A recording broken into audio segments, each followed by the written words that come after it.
Procrastination. Procrastination is the thief of time. Procrastination is an action we all take to avoid unpleasant feelings because who likes to feel unpleasant? Right? Procrastination is not a personality trait, and I know you're here because you deal with procrastination. Well, 95% of us, according to studies, show that we also deal with procrastination on a daily basis. And the 5% of people who answer that they don't in this study, in my opinion, are probably lying because I believe 100% of us, literally all of us, procrastinate. It's a natural habit, it's a natural feeling trait that we're gonna do. But we can also overcome it, just like any other thing, right? So stay tuned in this video where I'm going to give you 3 quick ways that you can implement, like literally right after this video. You can start implementing these ways to start procrastinating less. Welcome if you're new to my channel. I'm Sade Kelly, and welcome back if you are a returning OG Fire Insider subscriber. My mission here as a time management coach is to help ambitious people just like yourself learn how to design a life that lights them up, that ignites a fire inside of them by learning how to effectively manage their time. Let's face it, time is going. It's gonna go forever. It's the only resources that is not renewable, that we're gonna lose and we can't get back, right? So if it's so valuable, why don't we put an emphasis on developing our skills in that area? That's what my channel is all about. I want to help you to do that. The point of this video is not for you to never procrastinate ever again. I don't want you to think that there's this one cure out there that's going to help you to do that, because to not procrastinate ever again in life would probably mean that you're a robot, and chances are you're a human, right? So as a human, we're naturally going to make mistakes. We're never going to be at 100. And one thing I always remind myself and my clients is that it's great for us to just be 80 or 90% great, right? If more often than not, we are doing the habits that make us a better person. We're doing things that fulfill us, that light us up. We're learning how to push past procrastination, but we're acknowledging the fact that it's going to come. It's going to be something that is going to be a part of our lives, right? It's not a personality trait, but it is an action that we're going to take. Then you can go into this video and take these methods and strategies that I'm going to show you and view them more gracefully and see your journey as a literal journey, right? Like a process that you're doing, not like something that has to have an end goal or end win where you completely stop doing this one thing, which is procrastination. So let's go into the first strategy, which is to stop the procrastination loop. So if you've never heard of the procrastination loop, don't worry, it's something majority of people haven't heard of. Essentially, your beliefs affect your behaviors, which then affect your results. So I'm going to give you a tangible example so you can kind of understand how this becomes a loop. So your beliefs are the thoughts that you have about yourself, right? It's what you believe to be true about yourself. And your subconscious thoughts holding you back is often rooted in whatever you say after the word but, right? So I'll give an example because that sounded kind of odd. But what I mean by that is that essentially we have thoughts that we have consciously and thoughts that we have subconsciously. And either way, whatever comes after the word but is typically some excuse that we believe to be true that affects our behaviors and then affects our results. So an example of that is, I want to follow through on my daily tasks, but I'm not consistent. I've never been consistent, probably won't ever be consistent. Everything after the but is a limiting belief. That's the root of what needs to be changed in your life in order to see changes occur. The behavior part of this loop is your actions that you take. So whether you're consciously aware of the limiting beliefs that you have or you're not consciously aware, those beliefs are in your head because they are learned behaviors that have in the past kept you safe. So of course your brain wants to keep you safe. So it's going to reinforce the beliefs that are holding you back. And you may not even know that they're holding you back, but they are definitely holding you back. And what tends to happen is then you believe that belief is true, and then you procrastinate and you keep doing the same behaviors that are keeping you stuck. So it goes from your beliefs into the behaviors that you do, which then leads into the results, the end of the loop. You end up not getting the results that you like, So then this becomes a self-fulfilling cycle where the beliefs continue to affect your behavior, which then it continues to give you poor results, and then you keep going around and around and around in this loop until you break the loop. In order to break this procrastination loop, you need to shift your mindset.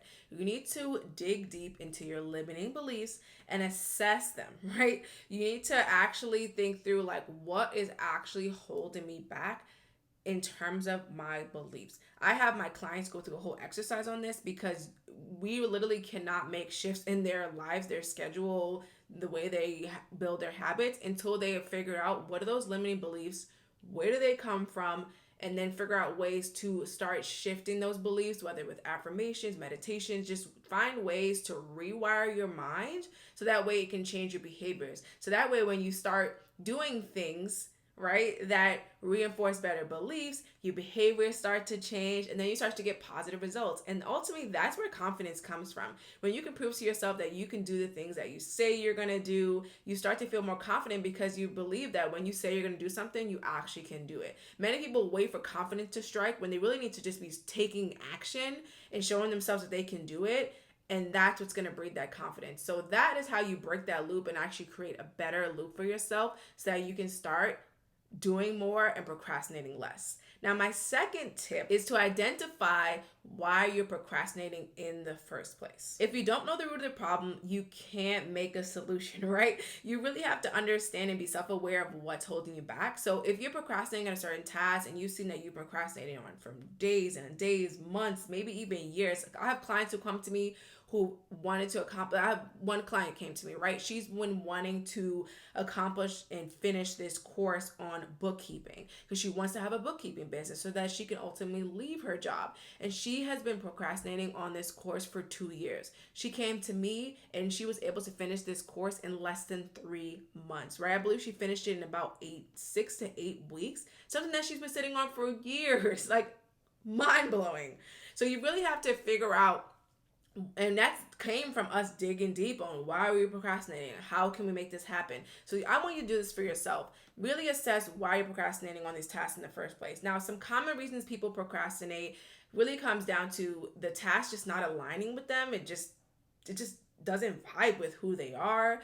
Sometimes it comes down to fear, like fear of failure, fear that they're not good enough, fear that they don't have the abilities to actually get this thing done, fear that it won't work out for them. All these worries and fears are holding them back, even though they have no evidence for any of this to be true. It could be a lack of clarity, right? Like literally not knowing what steps to take and not seeking out the support to do it. Or it could be just the task is boring and you don't want to do it.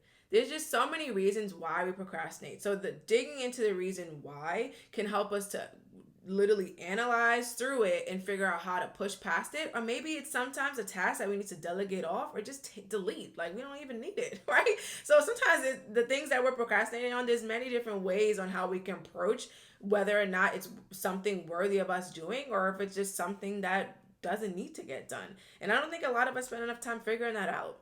So that's why you're going to figure out the reason and then create some solutions that those barriers no longer hold you back.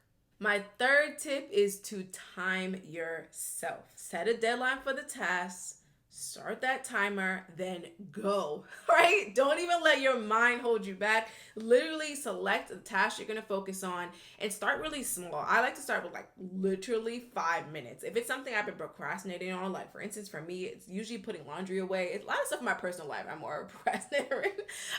But it could be something as small as that. What I'll do then is start a timer for 5 minutes and I'll tell myself, you can at least do this for 5 minutes. So set that timer. Don't let your brain stop you. Go ahead and start doing that task. Go ahead and do it. When the timer goes up, then you decide, was 5 minutes enough for me? Do I want to move on to something else? Or did that get me going and I want to actually go on and continue? So maybe if you want to go on and continue, you set another timer and it's for longer. Maybe it's 10 minutes, 20 minutes, an hour. You figure out what time limit is best for you. But there's something about that gamification of setting a timer, getting yourself to take some action that boosts your confidence, gets you going, gets you excited, and helps you to break that procrastination cycle. So a lot of times when I see myself procrastinating and I don't feel like feel like doing something, I'll push myself to do it and I'll time myself. And I've noticed that once I've done that, I typically want to keep going on the task. So try this out the next time you feel procrastination lurking.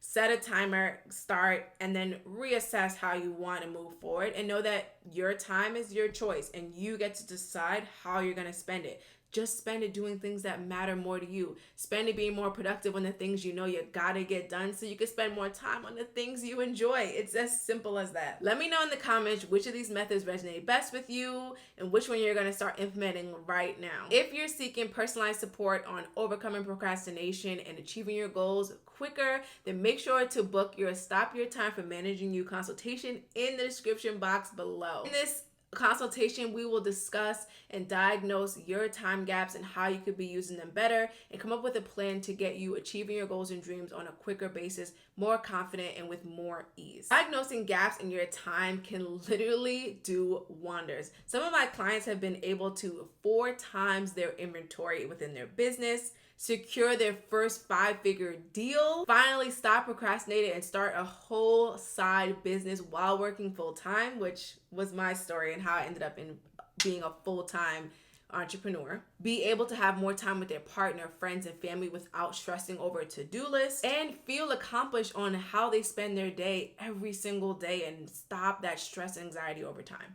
So if those sound like results you would like to have, I highly encourage you to book that consultation. Otherwise, I'll see you in the next video. Make sure to like, comment, and subscribe to my channel, and I'll see you guys in the next one. Thanks for watching.